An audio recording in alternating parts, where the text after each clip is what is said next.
Hello everyone, welcome to Map My Tutor. My name is Dr. Sugandha and I am your chemistry tutor.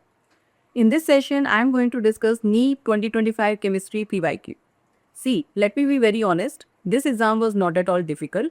This was totally conceptual and that where everything changes for the NEET 2026 aspirants. If your preparation is conceptual, then you are safe, otherwise you are at a risk. So let's start with the 2025 questions. Here we go. Let's start with the first question. It is the ratio of the wavelength of the light absorbed by a hydrogen atom when it undergoes n is equal to 2 to n is equal to 3 and n is equal to 4 to l is equal to 6 transition. Now here he is asking about the ratio of the two wavelengths. These two wavelengths. What does it mean? That means these are the energy levels, that is L is equal to 1, 2, 3, 4, 5 and 6. And he is asking the ratio of the wavelength. This is the ratio of the energy. This is energy. This is delta E between 2 and 3 and this is between 4 and 5. 4 to 6. This is 4 to 6. 4 to 6. That is this. And we need to calculate the ratio of the wavelength. So first we know the formula of energy. And we know that energy is inversely proportional to wavelength. So it is 1 by lambda. It is equal to RH Z square 1 by N1 square minus 1 by N2 squares. Fine. Now we'll put the value of N1 and N2 for first case, that is N is equal to 2 to N is equal to 3. That's still. And what is that? This is atomic number. This RH is Rydberg constant. So we will write RH. Z is 1 for hydrogen atom. So it is 1 square and 1 by N1. N1 is 2. 2 square minus N2 is 3. So 3 ka square.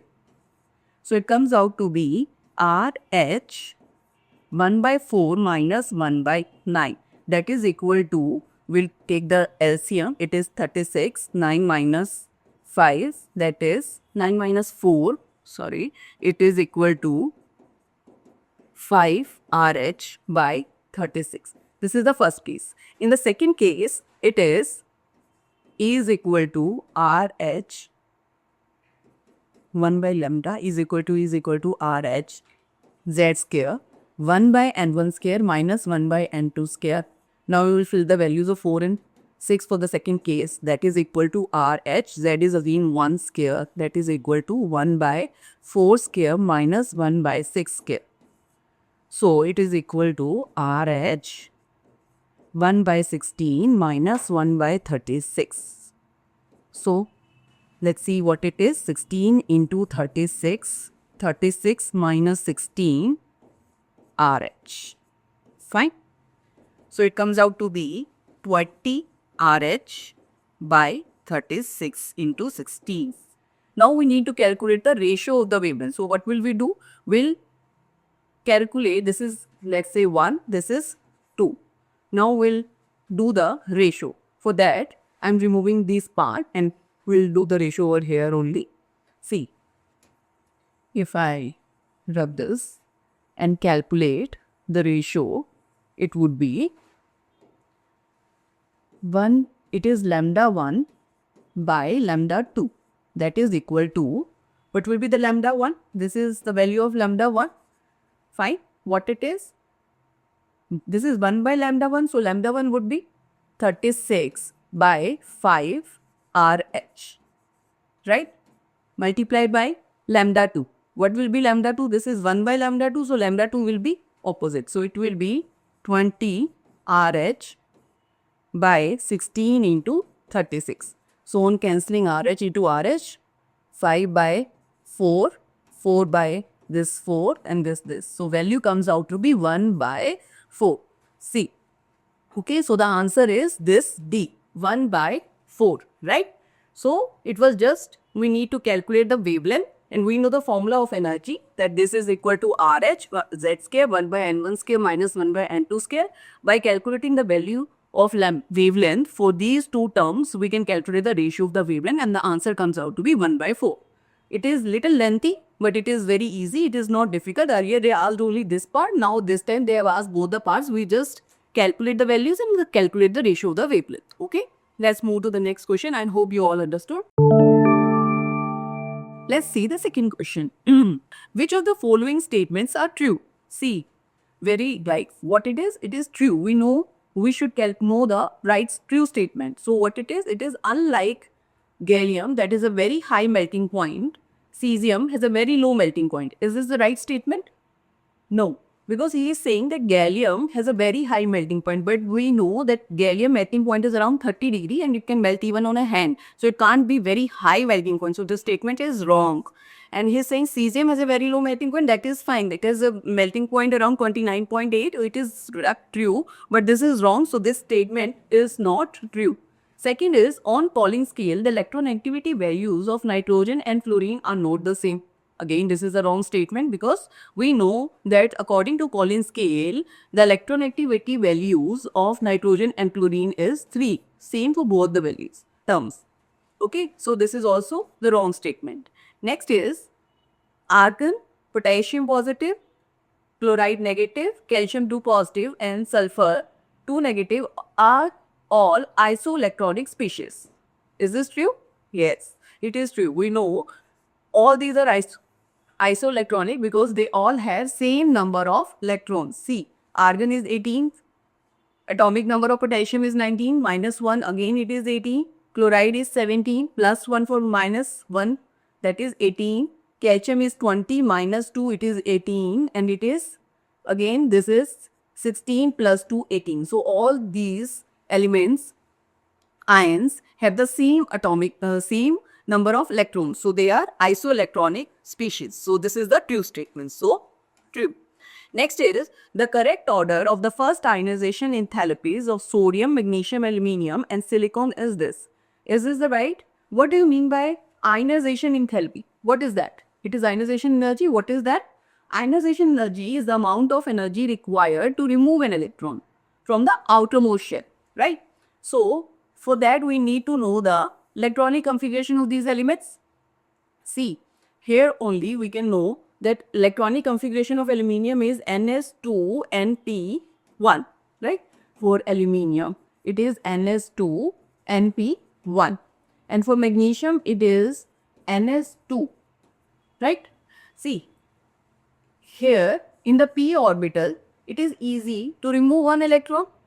While this S shell is fully filled, 2 electrons can come and it has 2 electrons, so it is fully filled. So it is difficult to remove the electron from the stable shell than from this p orbital. So it will take, magnesium will take more energy to remove the electron. So this order is wrong. This can't be true. So this is wrong. Okay. The last is the atomic radius of cesium is greater than that of lithium and rubidium. This is also right statement. We know the cesium, as we go down the group, atomic size increases. So this is a true statement. So out of these 5 statements, C and E is the right one. So answer B is the right statement. Okay. Match list 1 and 2. Choose the correct answer from the options given below. This is direct question from the NCERT and you need to learn the group number in the cation analysis out of this. So here I am telling the answer. For getting the details, we will make a separate video from where you can easily learn how to find out the group number in a cation analysis. So here the answer is for cobalt 2 positive, it is known that it is from group 4. Magnesium 2 positive is from group 6, lead 2 positive is from group 1 and aluminium 3 positive is from group 3. Okay. So let's see what is the right option over here. For A it is 3. It is 3 in all the option. For B it is 4. It is in A and B. C it is 1. So B is the right answer. Okay.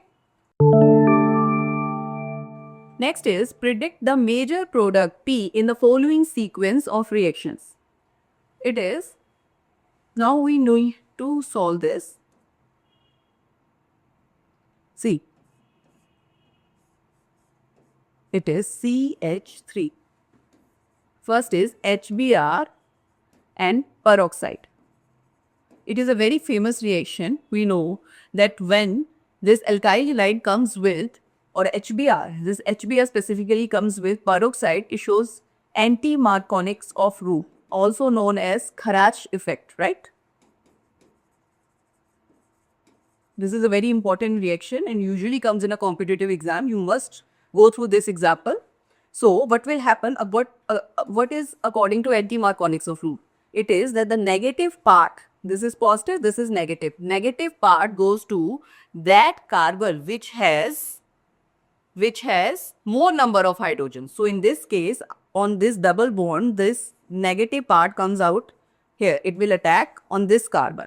So it will comes out like this, CH3 and Br will go here, because according to anti-Marconics of rule, negative part goes to that carbon which has more number of hydrogens. Okay. What is next step? This first happened, then next is KCN. On reaction with KCN, this bromine will replace by CN group. Okay. This is CN. Next is Na sodium verbion C2H5OH. What will happen? This is also a reducing agent and it behave just like lithium aluminum hydride. Okay, then what will happen? What will be the product? It will comes out like this, CH3, and it will be CH2NH2. Reducing agent means it will give two hydrogens over there, two here and two here. It will form CH2NH2. So what is the right answer? This A. Okay. Energy and radius of the first Bohr orbit of helium and lithium 2 positive. We need to calculate the energy and radius, and that is, we know that the formula for energy is, it is minus 2.18 into 10 raised to power minus 18 into z square by n square. And for radius, it is 52.9 multiplied by n square by z. This is the formula. Now we need to calculate for the first Bohr orbit. That means n is equal to 1, right? And for helium, z is equal to 2, and for lithium, z is equal to 3. Let's put the value. Let's first solve for lithium. That is lithium 2 positive. It is equal to minus 2.18 into 10 raised to power minus 18 into z for lithium is 3. 3 square is 9. And for 1, it is 1. Okay. The value comes out to be minus 19.62 into 10 raised to power minus 18 joule. And for helium, helium positive, it will be minus 2.18 into 10 raised to power minus 18 multiplied by value of helium, Z is 2, so it comes out to be 4. And n square is 1 only, so it comes out to be minus 88.72 into 10 raised to power minus 18 joule. Let's calculate the radius. It is 52.9 multiplied by n square. N value is 1 only and z value for lithium is 3. So it is 1 by 3. So it comes out to be 17.6 picometer. Okay. And for helium positive, it could be 52.9 multiplied by 1 by, because n square is, what z is 2. So it is 1 by 2. It comes out to be 26.4 picometer. So what is the right option? This A is the right option. It is 17.6 for lithium, 26.4 radius for helium positive, and energy is this. Okay, so this is the right option. You just need to put the values in this formula. That is, for energy, it is minus 2.18 into 10 raised to power minus 18 z square by n square. And for radius, it is 52.9 into n square by z. It is very important. You must learn these formulas. So, next is, which of the following are paramagnetic? How will we calculate this? For this, we need to know the electronic configuration of these complexes. First, we need to know what is the oxidation state of NiCl4 2 negative. Here, chloride minus 1 charge, so it is minus 4. So x minus 4 is equal to minus 2. X is equal to minus 2 plus 4. So nickel will carry plus 2 charge. Nickel plus 2 means 3d8, right? Let's fill it. 5 d orbitals are there. 1, 2, 3, 4, 5, 6, 7 and 8. 8 electrons. So, 2 are unpaired. We know this chlorine is a weak field ligand. We know carbon, nitrogen, oxygen and halogen. This is the order. Carbon containing ligands are the strong field, then nitrogen, then oxygen, and the halogen ligands are the weak field ligands. This is according to the spectrochemical series. Okay. So as we know weak field ligand, so it would not be able to pair up the electrons. So this complex nickel chloride will contain 2 unpaired electrons. So it is paramagnetic in nature. Fine. So it is paramagnetic trio. Next is NiCO4. Here we know this carbonyl is neutral in nature. It is a neutral ligand. So this nickel will carry 0 charge. So the electronic configuration of nickel in this case will be 3d8 4s2, and we can transform these 2 electrons into d orbitals and become 3d10. So it is diamagnetic in nature. So this is not true. Okay.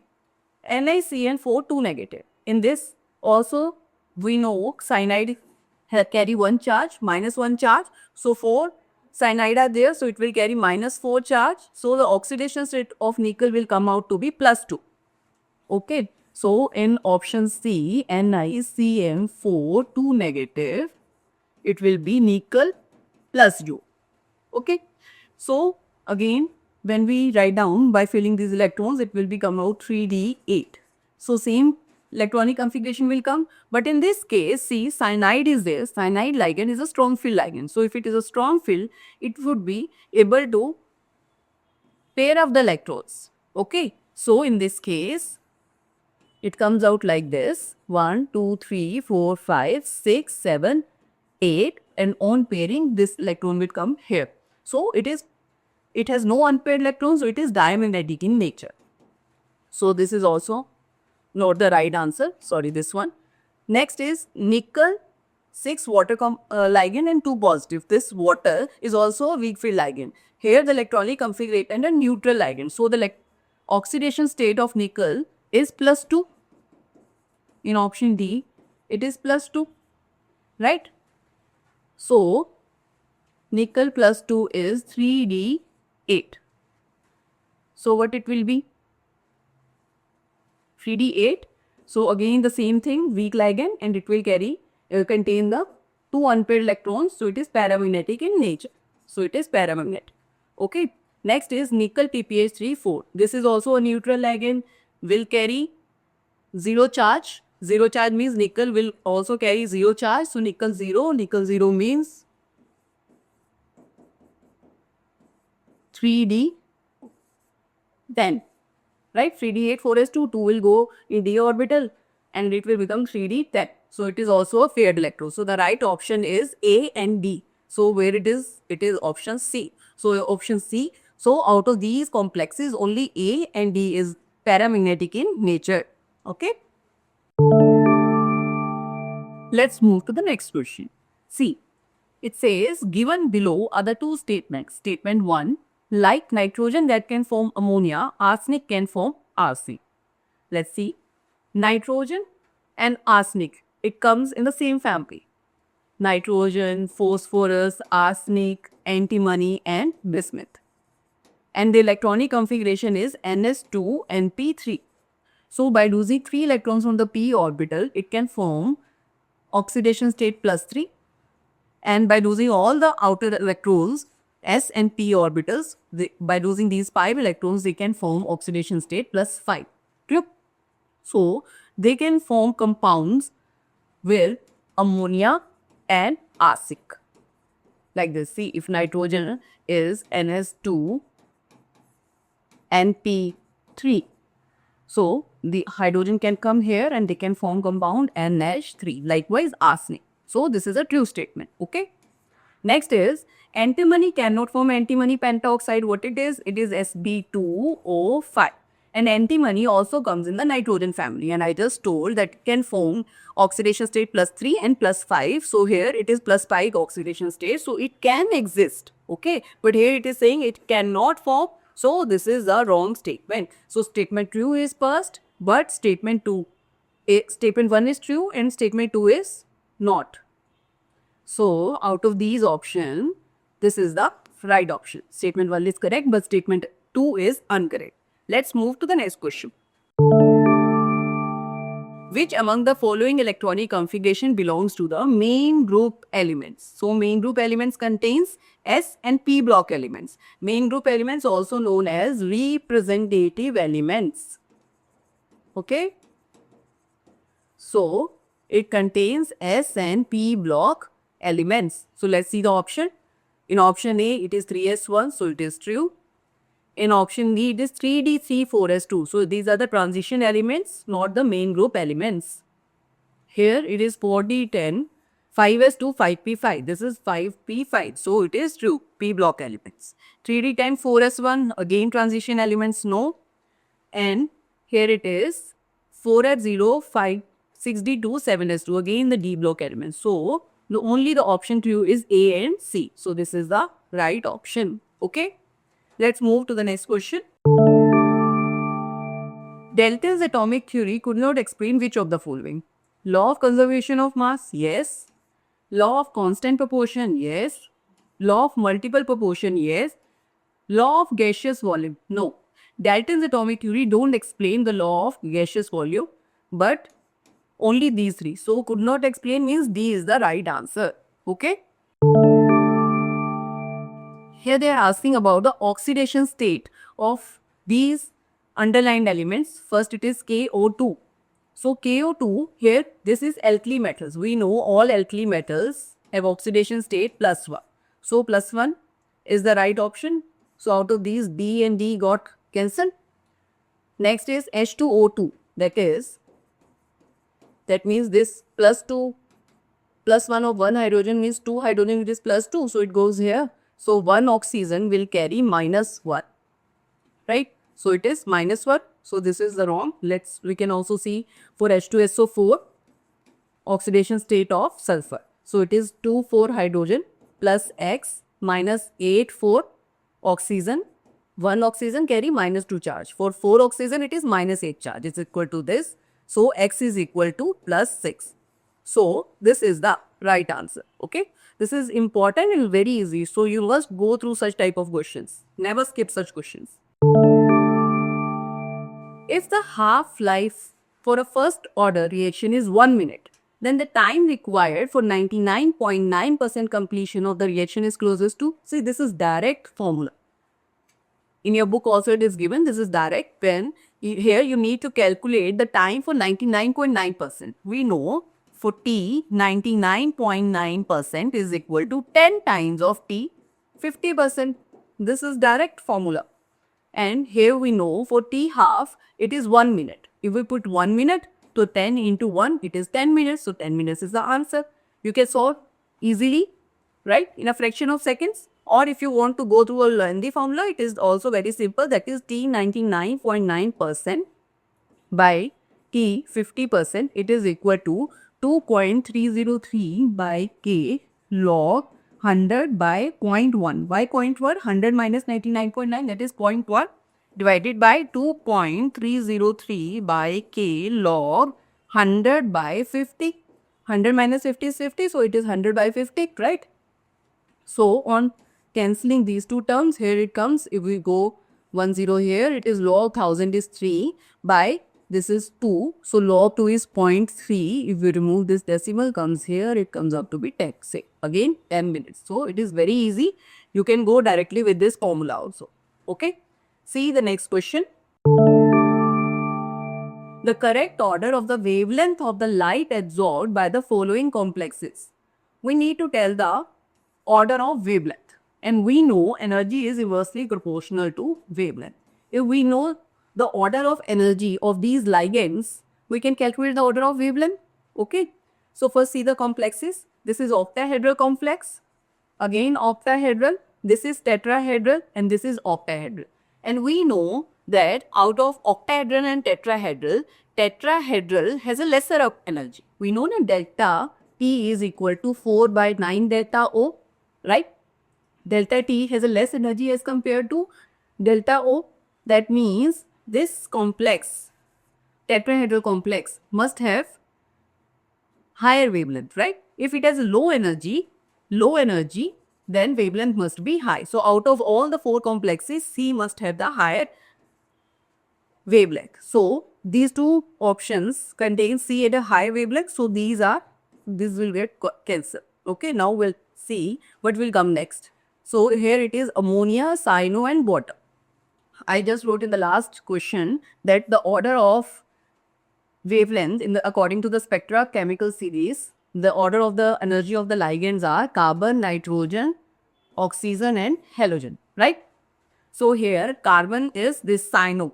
This cyano is a strong field ligand.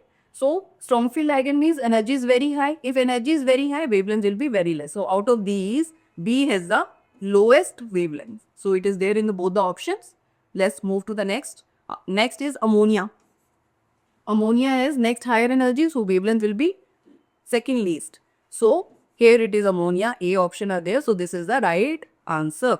Okay. Next is water. So it is like cyano, then ammonia, then water, and both are water, but out of these two, one is tetrahedral, one is octahedral, and tetrahedral has a lower energy, means higher wavelength. Okay. So B is the right answer. I hope you all understood. This is very important. Sometimes they ask in the form of energy, sometimes in the form of wavelength. If you know the spectrochemical series, you simply need to learn this pattern. That is carbon, nitrogen, oxygen and halogen. Carbon containing and ligands have highest energy, then nitrogen, then oxygen, and the least are the wavelength.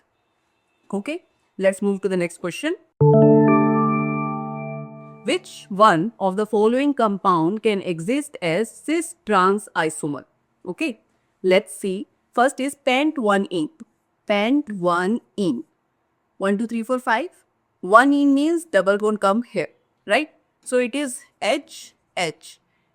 If double bond contains carbon which has both the same element, it can't show cis-trans isomer, right? So this can't be the answer. Cis-trans isomer means, cis means when both the same group are on the same side, right? Like here it is carbon, here it is carbon, both are on the same side, that means it is cis.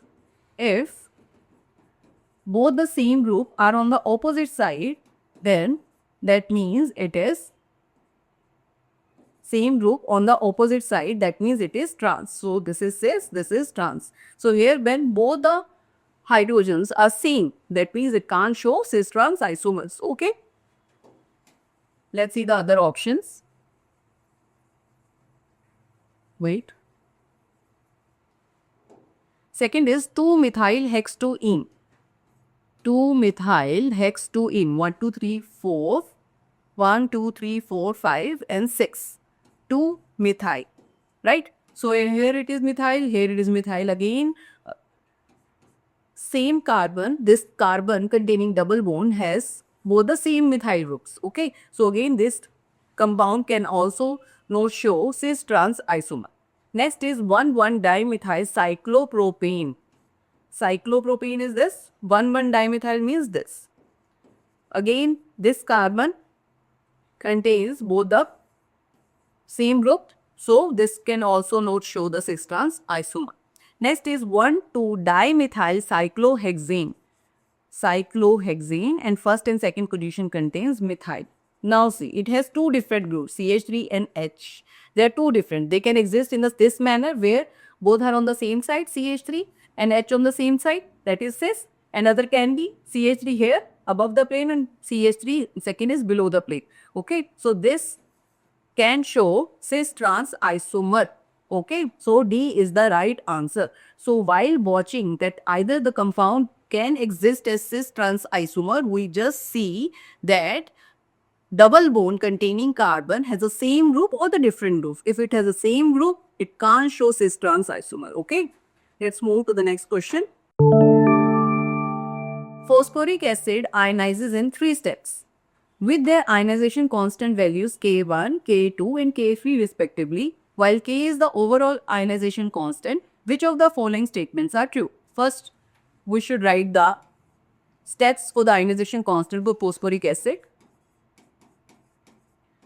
It will ionize as this. This is Ka1,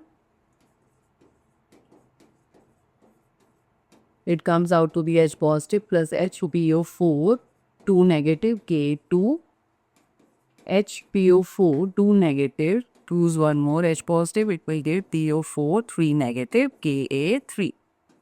So it comes out to be K, that is the equilibrium constant, is equal to Ka1 multiplied by Ka2 multiplied by Ka3.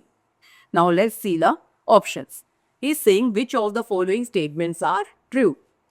First is log k is equal to log k1 plus k2 plus k3. So when we take log in this equation, we'll get log k is equal to log ka1 plus log k2 plus log ka3, right? So this A is the right option. Okay, so it is true. Second is HCPO4 is a stronger acid than H2PO4 negative and HPO4 2 negative. This is also true. So here it can lose free H and here it is a permanent effect and it is not. So it is a stronger acid than H2PO4 negative and HPO4 2 negative. It is true. This is the right statement. Next is K1 is greater than Ka2 and greater than Ka3. This is also true. The first dissociation constant, first ionization constant is always greater than the next ionization constant. So this is the true statement. Next is K1 is equal to K3 plus K2 by 2. There is no such equation takes place. Nothing can be happen like that. So A, B and C is the right option. See here in the D option it is true that A, B and C only. Okay. Next is which one of the following reactions does not give benzene as a product? Let's see. First is in the presence of a soda lime, decarboxylation reaction takes place and it will form benzene.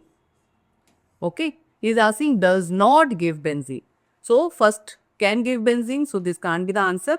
Next is N-hexane on reaction with molybdenate oxide, it will form benzene. It will undergo aromatization reaction. This is a very famous reaction for the formation of benzene.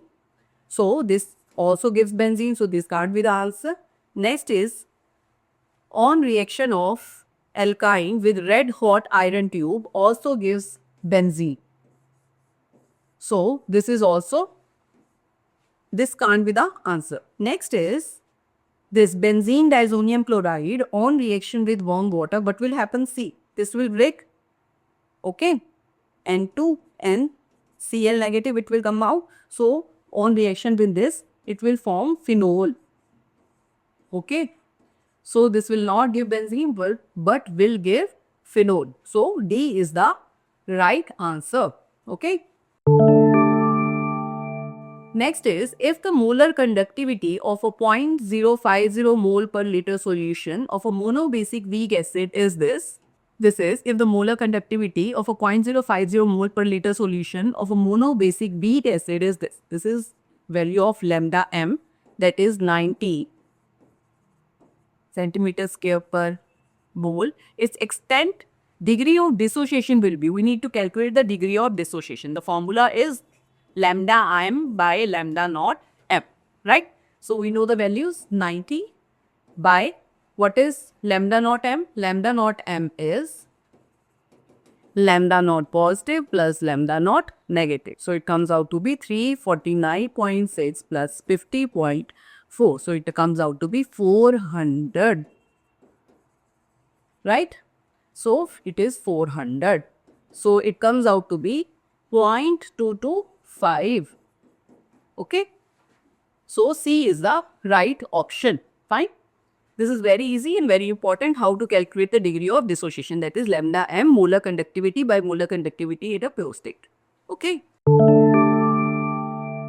Given below are the two statements. First is a hypothetical diatomic molecule with bond order 0 is quite stable. How is it possible? If bond order is 0, that means bond does not exist between the molecule. If bond doesn't exist, how can a diatomic molecule can exist? So this is a wrong statement. Okay, next is as bond order increases, the bond length also increases. This is also a wrong statement because we know bond order is inversely proportional to bond length. If bond order increases, if bond order is increased, means if bond order is 1, 2, 3, let's say. So for first bond, if bond order is 1, that is single bond, bond length will be high.